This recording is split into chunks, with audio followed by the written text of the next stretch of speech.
阿米洛。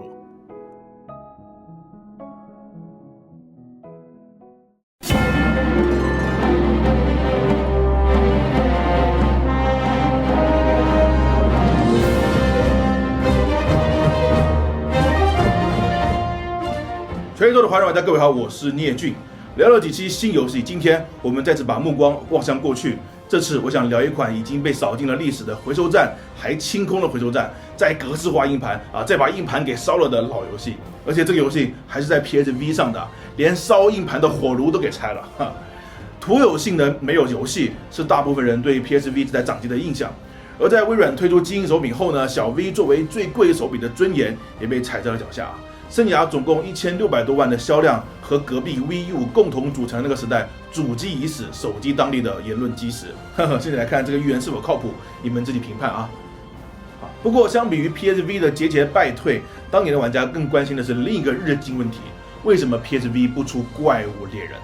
虽然靠个游戏来拯救个硬件有点理想主义但不可否认，怪物猎人的模式对于掌机来说确实有着先天优势。那卡表不给我，索尼就不能自己做吗？而且要做就做个彻底，管你第一方、第三方，直接就是人海战术。由此衍生出来的就是当年声势浩大的共斗计划。这个计划里最特别，我个人最喜欢的一款游戏，就是索尼主导的《灵魂献祭》。设定特殊，玩法新奇，剧情催泪当年一上手就一干不起，彻底爱上了，稳居我个人最喜欢的 PSV 游戏 Top 3。只可惜《灵魂献祭》没有重力异想世界的命好续作怕是没有指望了很多新玩家可能也根本不知道这款游戏，所以这期视频我们就来考古一下，聊聊当年的 PSV 的共斗计划，品品这款游戏独特的设定，看看索尼爸爸当年是如何挑战怪物猎人的。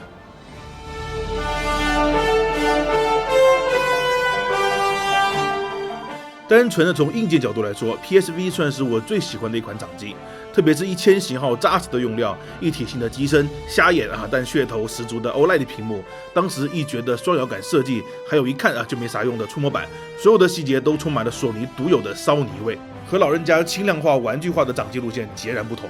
但硬件再好也得靠软件支撑。2011年9月的 3DS 发布会上，老任第一方不用多说，最烧的还得数三太子双重压轴的怪物猎人3G 和怪物猎人4。这操作有多烧呢？就连盐田中都自豪地说道：カプコンさんの Nintendo 3DS に対する本気度は皆さんにも強く実感いただけたのではないでしょうか。可以说，怪猎的公布，继任天堂在 Wii 和 NDS 之后重新重视核心玩家群体的信号，也是老任对索尼还有2个月就要发售的次世代掌机 PSV 下达的战书。当然，索尼也不傻，知道 PSV 上不会出现怪物猎人，早就悄悄地开始了自己的应对方案，其核心作品就是《灵魂献祭》。索尼对《灵魂献祭》的期望是超高的制作阵容也非常给力，不光出钱出人，还请来了道传镜2对了，那个时候道传镜2还没有在神力9号上翻车口碑是完全 OK 的。音乐也请来了光田康典和风山艮2位大神特别是光田康典，大家对他作曲的《异度神剑2》应该深有感触吧？什么？你们都光顾着看妹子了给我面壁去！等等，我也去。灵魂献祭的音乐同样非常出色，配合了游戏的画风而融合了哥特音乐，风格诡异扭曲，有种莫名的揪心感。特别是泪之音是这首的女声吟唱，再配合游戏深层的画面，你品，你细品，这种浓厚的气氛在此之前是很少见的。多年以后，也才在血缘里再次感受到。索尼甚至还有专门的发布会来公布灵魂献祭这真的是亲生的最有趣的是，在卡普空宣布《怪物猎人4》将于2013年3月发布后，索尼非常硬气的宣布《灵魂献祭》同样在3月份发售，摆明了就是要硬刚怪猎但之后卡普空又宣布《怪物猎人4》调播至夏季，2个作品就擦肩而过了。卡表确实很懂得怎么玩弄别人的心但《灵魂献祭》呢，并非索尼的唯一砝码。光2013年这一年前后就有《梦幻之星 Online 2》、《灵魂献祭》、《讨鬼传》、《仙境传说奥德赛》、《王牌》、《弑神者2》5款同类型的游戏登陆 PSV 加上 3DS 的怪猎，感觉那一整年我都是在刷怪里度过的回想下，我的肝还能保得住，都算是老天保佑了索尼也是从这时候开始，通过深濑胜久出演的共斗老师系列广告，将共斗这个词变成了 PSV 的宣传标签。所以虽然我们称怪物猎人为共斗游戏，但这其实并不是卡表官方的名称，也不是专门的类型名称，它的推广要归功于索尼的宣传。当时索尼在 PSV 上卖这类游戏时，还特别喜欢推出共斗版本，鼓励大家和好朋友一起买一起玩，包装和普通版还不一样，真的很难为我这种盒子收集控啊。现在看回这段历史，索尼当时的营销目的很明确怪猎不一定能够帮助索尼打赢战争，但没有怪猎确实少了一大话题。因此，索尼打出了共斗口号，更多是为了赢得话题。有话题就有关注度，顺便还能消消老人的锐气。事实上，13年前后也确实是小 V 最活跃的时期可那个时候谁都不会想到，这个天天喊着共斗的高性能掌机，最后会沦为一个 Galgame 专用机。虽然索尼的共斗梦没能成为拯救 PSV 的英雄，但它勾勒出了不同于怪猎的全新可能。就像主打和风疯狂断肢，真猎人都在玩的《逃鬼传》，也有中二监狱捆绑 play 的自由战争。而索尼最看重的、投入最大的灵魂献祭，更是凭借独特的魅力，在这一众共斗游戏里，成为我最喜欢也最难忘的一款。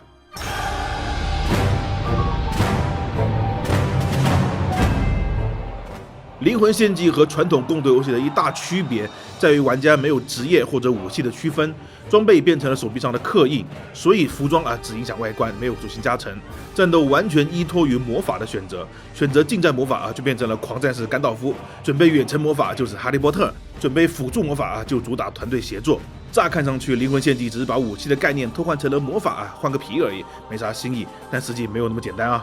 首先，灵魂献祭里的魔法都是消耗品，并不是装上了近战就真的可以当怪猎了。这刀手臂每次使用都是有时间限制的，蓄力攻击还会消耗魔法的使用次数，达到上限之后，魔法的公物就会损坏，这场战斗里就不能再使用了。那如果所有魔法都耗尽了，就只能看着敌人跳舞了。所以必须在公物破损之前想办法恢复使用次数。而且灵魂献祭里是没有道具这概念的不像玩怪猎，每次出门密钥陷阱大便塞满背包，这些辅助物品在灵魂献祭里也属于魔法。增加防御力得用铠甲变身，闪现魔法可以提高回避性能，回血当然也有恢复魔法。但玩家每次战斗最多只能携带6种魔法带个奶，带个辅助，再带个盔甲就已经用掉一半了。所以攻击多了生存能力差，但辅助带多了敌人没打完，攻击魔法就先用完了，还是只能跳舞了。所以魔法的搭配很烧脑，尤其是加上灵魂献祭特有的阵营系统后，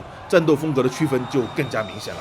在灵魂献祭里，无论小怪还是 BOSS， 每次打倒敌人后都能选择是要献祭还是要救赎。选择献祭会彻底弄死敌人，提高魔腕的能力，增加攻击力；选择救赎会让魔物恢复本来的面貌，提高圣腕的能力，增加防御力。而魔腕和圣腕的成长是互相排斥的，此消彼长，不可兼得。在后来的加强版灵魂献祭 Delta 里，还有主张命运的第三阵营，随机选择献祭和救赎，属于平衡圣魔的君万派所以游戏叫灵魂献祭嘛。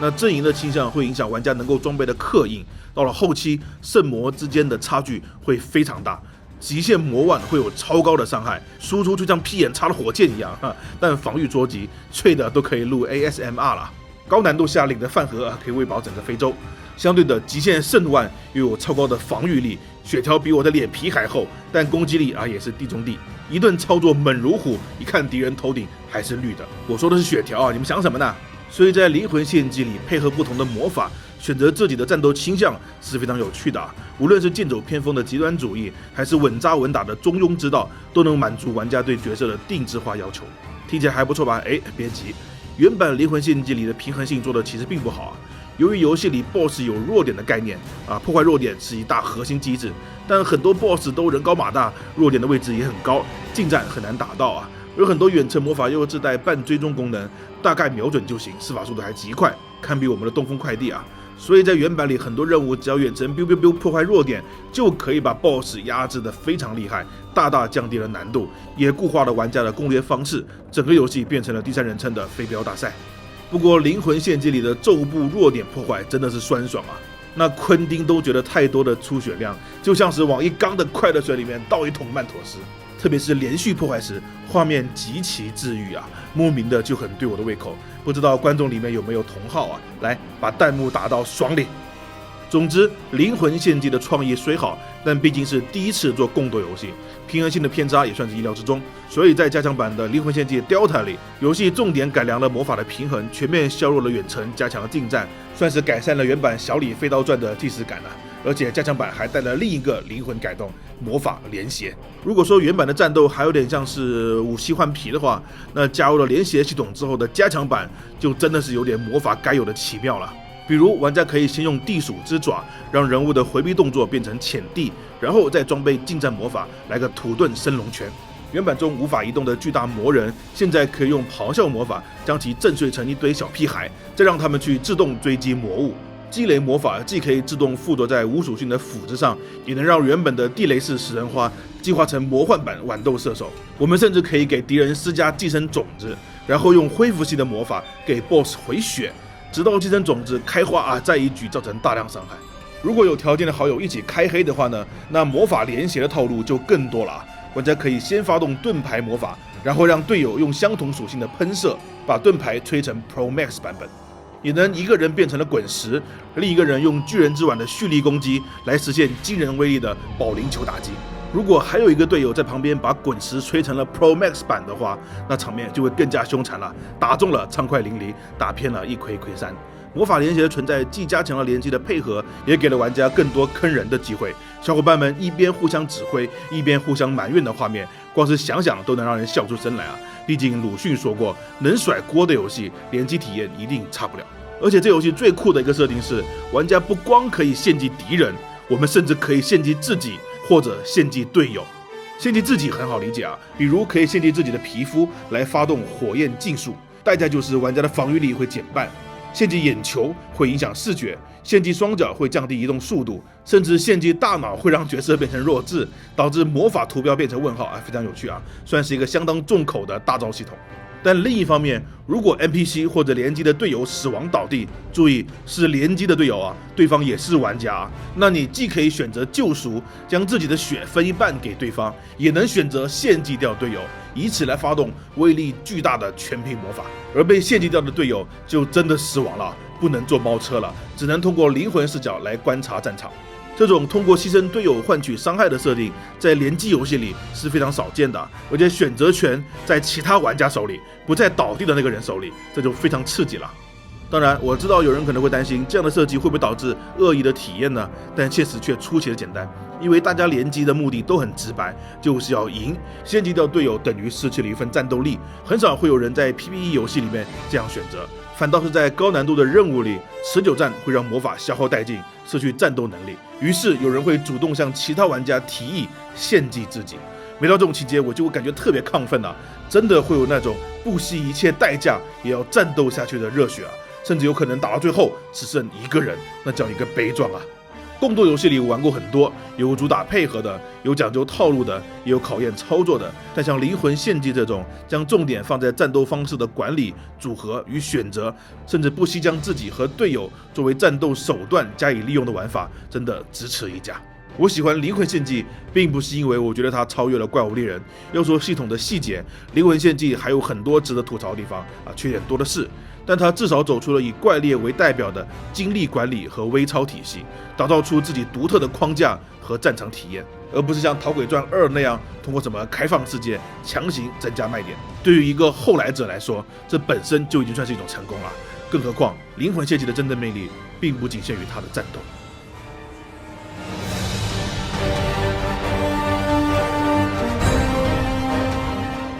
当年在玩灵魂献祭之前，我也只是觉得风格很帅，很对胃口，心里还是把它当成怪猎的替代品。但上手之后才发现，灵魂献祭的剧情远超期望，可以说剧情才是灵魂献祭的最大亮点。之前战斗里的献祭与救赎不只是玩法，也融入到剧情里。哪怕隔了这么多年，重拾它的剧情依然是感慨万千啊。不过话先说来前头啊，这是老游戏了，而且还是 PSV 独占，所以这里我就直接剧透了啊。不会现在刚好还有人在玩这个游戏吧？不会吧？不会吧？灵魂献祭的故事一开始，世界就被名叫梅林的法师给毁灭了。在牢笼里等死的主角捡到了一本名叫利布洛姆的会说话的魔法书。利布洛姆告诉玩家，自己是一个无名法师的日记。日记可以重现里面的内容，让玩家追忆体验啊，有点像刺客信条未来通过基因寻找古代的记忆，是不是不提你都忘了刺客信条还有未来剧情啦？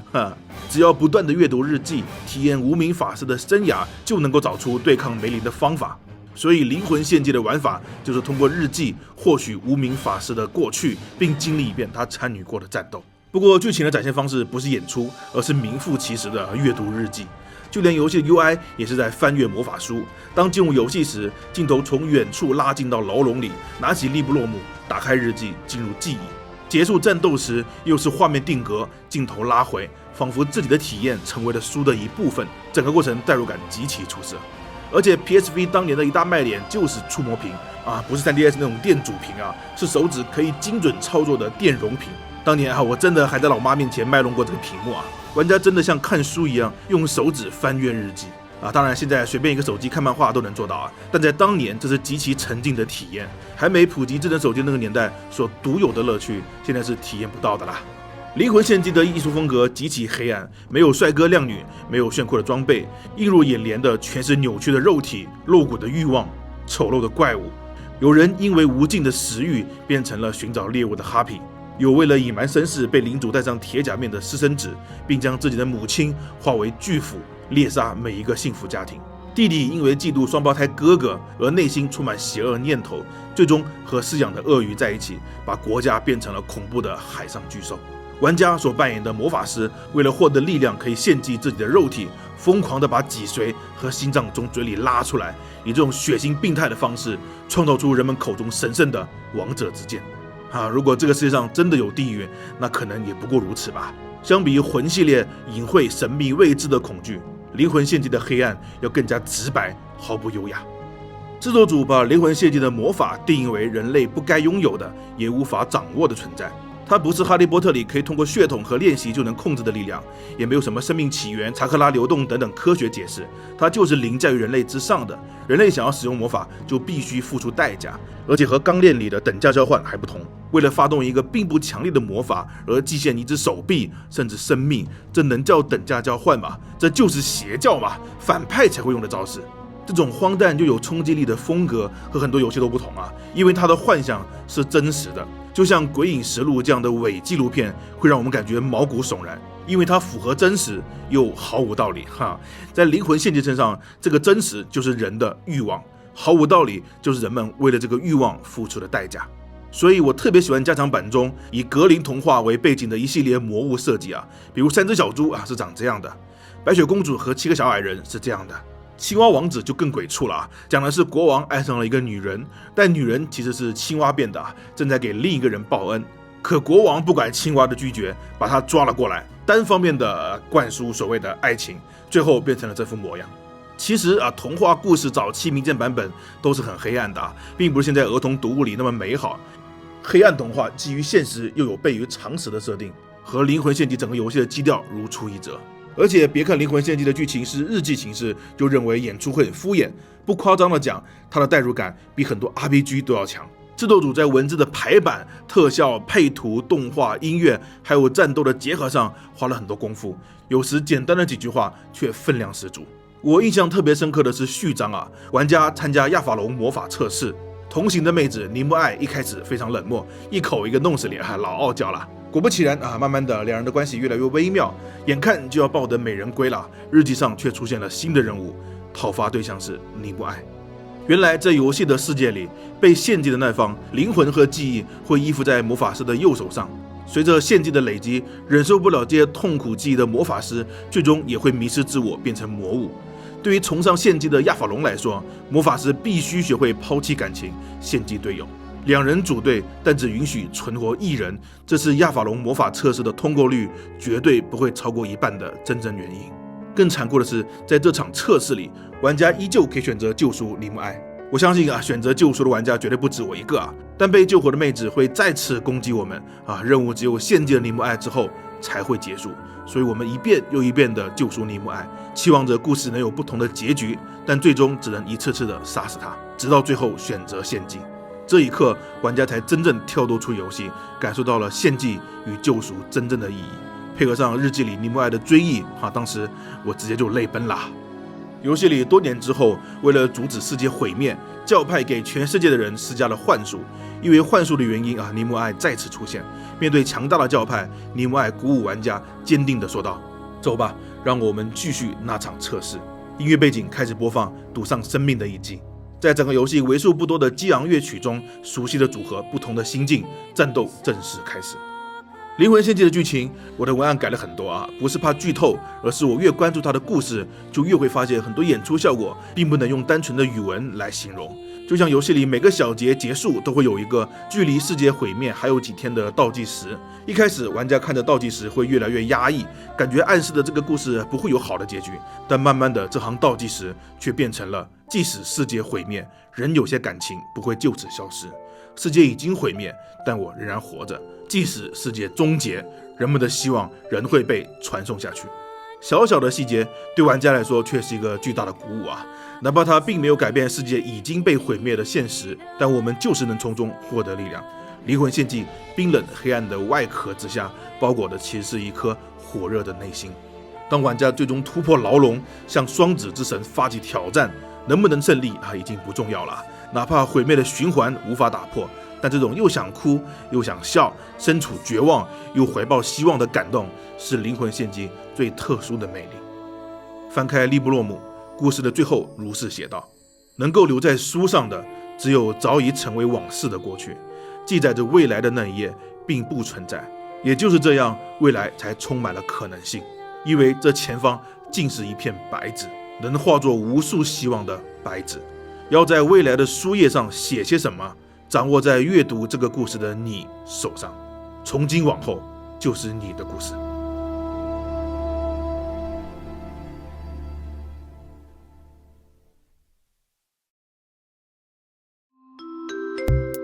请注意，距离大头菜交易市场关闭还有10分钟。欢迎来到攻壳机场，今天有什么需要我为你服务的吗？我要出门，快！你是要去本地岛还是外地岛呢？外地。你还有一张离程券，请问需要使用吗？不需要，麻烦快一点，我赶时间。我们最近在和阿米诺机械键盘搞优惠活动，使用离程券可以享受优惠哦。你好，不用。好的，现在帮你办理外出手续。